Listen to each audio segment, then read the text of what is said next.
എന്നാൽ നബി സല്ലല്ലാഹു അലൈഹി വസല്ലം തങ്ങളുടെ മേൽ ഒരാൾ സ്വലാത്ത് ചൊല്ലിക്കഴിഞ്ഞാൽ അത് നിസ്കാരം പോലെ അല്ല, അതേ നോമ്പ് പോലെ അല്ല, സകാത്ത് പോലെ അല്ല, ഹജ്ജ് പോലെ അല്ല. ഒരാൾ ഹബീബായ തങ്ങളെ മേൽ സ്വലാത്ത് ചൊല്ലിയാൽ, ഈ പറഞ്ഞ അമലുകളൊക്കെ ഒരാൾ ചെയ്താൽ അവരെ കുറിച്ച് നമുക്ക് പറയാം ഇത്വാഅത്തുൽ അംരിഹി, അള്ളാഹ്ക്ക് വഴിപ്പെടുന്ന ആളാണ്, നിസ്കരിക്കുന്ന ആള്, സകാത്ത് കൊടുക്കുന്ന ആള്, ഹജ്ജ് ചെയ്യുന്ന ആള്, ഉംറ ചെയ്യുന്ന ആള്, നോമ്പനുഷ്ഠിക്കുന്ന വ്യക്തി, മറ്റ് സൽക്രമങ്ങൾ മുഴുവനും ചെയ്യുന്നവർ ഇത്വാഅത്തുൽ അംരിഹി, അള്ളാഹ്ക്ക് വഴിപ്പെടുന്നവരെന്ന് പറയാം. അതേസമയം റഹ്മത്തുൽ ലിൽ ആലമീനായ തങ്ങൾക്ക് ഒരാൾ സ്വലാത്ത് ചൊല്ലിക്കഴിഞ്ഞാൽ ഇത്വാഅത്തുൽ അംരിഹി വത്തിബാഉൽ ഫിഅലിഹി, അതേ അല്ലാഹുവിന് വഴിപ്പെടലോടുകൂടെ റഹ്മാനായ റബ്ബിന്റെ പ്രവർത്തനത്തെ പിന്തുടരുകയും ചെയ്യുക എന്ന വലിയ വിഷയം. കമാ ഖാല തആല അഹ്സാബ് സൂറത്തിൽ ഇന്നല്ലാഹ വമലായികതഹു യുസല്ലൂന അലൻ നബി യാ അയ്യുഹല്ലദീന ആമനൂ സ്വല്ലൂ അലൈഹി വസല്ലിമൂ തസ്ലീമാ. നിശ്ചയം അല്ലാഹു ചെയ്തു എന്ന നിലക്ക് അല്ല നിസ്കരിച്ചു, അല്ല നോമ്പെടുത്തു, അല്ല സകാത്ത് കൊടുത്തു, അല്ല ഹജ്ജ് ചെയ്തു. അങ്ങനെ ഇസ്ലാമിൽ ഖുർആനിലോ ഹദീസിലോ പരിശുദ്ധ ഇസ്ലാമിലോ എവിടെയും നമുക്ക് കാണാൻ പറ്റില്ല. അങ്ങനെ ഒരു കൽപ്പന ഇസ്ലാമിലില്ല. അതേസമയം ഖാലിഖായ റബ്ബ് ചെയ്ത പ്രവർത്തനം, റബ്ബ് നിർവഹിച്ച വിഷയം, അത് ആ വിശ്വാസി ജനങ്ങളോട് ചെയ്യാൻ കൽപ്പനയുള്ള വലിയ മഹത്തരമായ ഒന്നാണ് സ്വലാത്ത്. ജനങ്ങളെ, ആ സ്വലാത്ത് കൊണ്ട് ക്യാൻസർ സുഖപ്പെട്ട് പ്രശ്നത്തിന് പരിഹാരം കിട്ടി എന്ന് പറയുന്നതിൽ അത്ഭുതപ്പെടാനില്ല. റഹ്മത്തുൽ ലിൽ ആലമീനായ തങ്ങളോട് സ്വലാത്ത് വർദ്ധിപ്പിക്കാൻ വേണ്ടി അനുമതി ചോദിച്ച അവിടുത്തെ പ്രിയ ശിഷ്യരും കൂടിയായ ഉബയ്യ് ഇബ്നു കഅബ് തങ്ങളോട് അതാ തങ്ങളുടെ കൽപ്പന എന്താണ്? എന്റെ ഫർളായ അമാലുകൾ കഴിഞ്ഞാൽ ബാക്കി എനിക്കുള്ള മുഴുസമയങ്ങളും, ബാക്കി കിട്ടുന്ന ലഭ്യമാകുന്ന മുഴുസമയവും ഞാൻ തങ്ങൾക്ക് വേണ്ടി സ്വലാത്ത് ചൊല്ലാൻ, അവിടത്തേക്ക് സലാം പറയാൻ തീരുമാനിച്ചു കഴിഞ്ഞു, ഉറപ്പിച്ചു കഴിഞ്ഞു, പ്രതിജ്ഞ ചെയ്തു കഴിഞ്ഞു. റഹ്മത്തുൽ ലിൽ ആലമീനായ തങ്ങളതാ ഉബയ്യ് ഇബ്നു കഅബ് റളിയല്ലാഹു അൻഹുവിനോട് പറയുന്നു, എന്നാൽ മോനെ ഉബയ്യേ, ഖാൽ ഇദൻ യക്ഫീക ഹമ്മുദ് ദുനിയാ വഹമ്മുൽ ആഖിറ, നിങ്ങളെ ദുനിയാവിലെ ആഖിറത്തിലെ സകലമാന പ്രശ്നങ്ങൾക്കും സ്വലാത്ത് പരിഹാരമാണ് കേട്ടോ.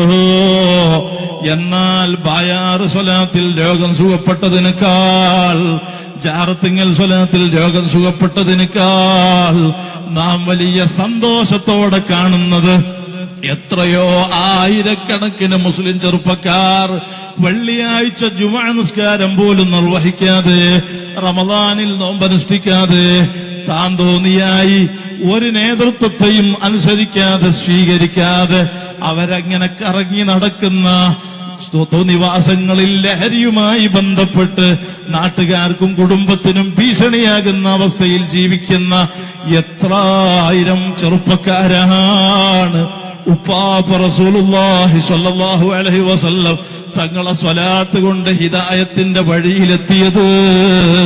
സുന്നത്ത് ജമാഅത്തിന്റെ പുറത്തുള്ള പുത്തൻ പ്രസ്ഥാനങ്ങളിൽ അകപ്പെട്ട് ചതിയിലകപ്പെട്ട എത്രായിരം ആളുകളാണ്, എത്രായിരം ചെറുപ്പക്കാര് വിശ്വാസികളാണ് ബായാറ് സ്വലാത്തിൽ വന്നിട്ട് സുന്നത്ത് ജമാഅത്താകുന്ന സത്യപ്രസ്ഥാനത്തിലേക്ക് കടന്നു വന്ന് ദിവസവും അതാ റസൂലുള്ളാഹിന്റെ സ്വലാത്ത് നിസ്കാര ശേഷം 11 സ്വലാത്ത്, നാം പറഞ്ഞ സ്വലാത്ത് ആവുന്നത്ര വർദ്ധിപ്പിച്ച് മുടക്കാതെ നിലനിർത്തി പോരുന്നു.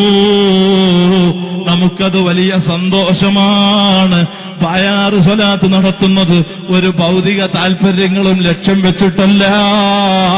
കാടാമ്പുഴ ജാറത്തിങ്ങൽ സ്വലാത്ത് നടക്കുന്നത് ഒരു ദുനിയാവിന്റെ ചിന്തയും ചിന്തിച്ചിട്ടല്ല, ഭൗതിക താല്പര്യങ്ങൾ ഉദ്ദേശിച്ചിട്ടല്ല, ജനങ്ങളുടെ ശുഹ്റത്ത് സ്ഥാനമാനം ആഗ്രഹിച്ചിട്ടല്ല.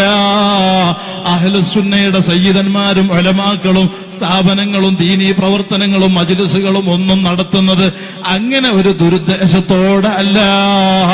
ഉപ്പാപ്പ റസൂലുള്ളാഹി സ്വല്ലല്ലാഹു അലൈഹി വസല്ലം തങ്ങള് യമനിലേക്ക് ഇസ്ലാമിന്റെ ദഅവത്തിന് വേണ്ടി പുറപ്പെടാൻ പറഞ്ഞ് ബഹുമാനപ്പെട്ട മുആദ് തങ്ങളോട് അതാ യമനിലേക്ക് ദഅവത്തിന് പോകാൻ പറഞ്ഞപ്പോ ഹബീബായ സല്ലല്ലാഹു അലൈഹി വസല്ലം തങ്ങളുടെ ആ പ്രസന്നമായ മുഖം, അസ്ഹാബ് പ്രശംസിച്ച മുഖം, കഅന്ന ശംസ തദൂറു ഫീ വജ്ഹിഹി, മുഖം കാണുമ്പോ സൂര്യൻ ചുറ്റുന്നത് പോലെ കറങ്ങുന്നത് പോലെ ഞങ്ങൾക്ക് അനുഭവപ്പെടാറുണ്ടെന്ന് അസ്ഹാബ് പ്രശംസിച്ച വജ്ഹിന്റെ ഉടമ അക്മലുൽ ഖൽഖായ തങ്ങളെ വിട്ട് ഞാനങ്ങ് പോകാനാണ്, എനിക്കത് ചിന്തിക്കാൻ വയ്യ.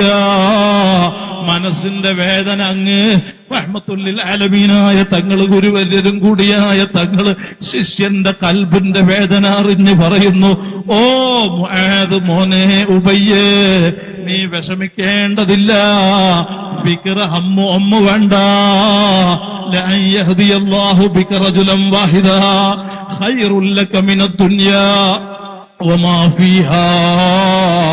ഓ മുആദ്, നിങ്ങളുടെ ദഅവത്ത് കാരണം, പ്രബോധനം കാരണം, നിങ്ങളുടെ ഭാവം കാരണം, നിങ്ങളുടെ ജീവിതം കാരണം, നിങ്ങളുടെ പെരുമാറ്റം കാരണം ഒരാളെങ്കിലും സത്യമതമാകുന്ന ഇസ്ലാം പുൽകിയാൽ, സന്മാർഗത്തിലേക്ക് കടന്നു വന്നാൽ, ഖൈറുൽ ലക മിനദ് ദുനിയാ വമാ ഫീഹാ,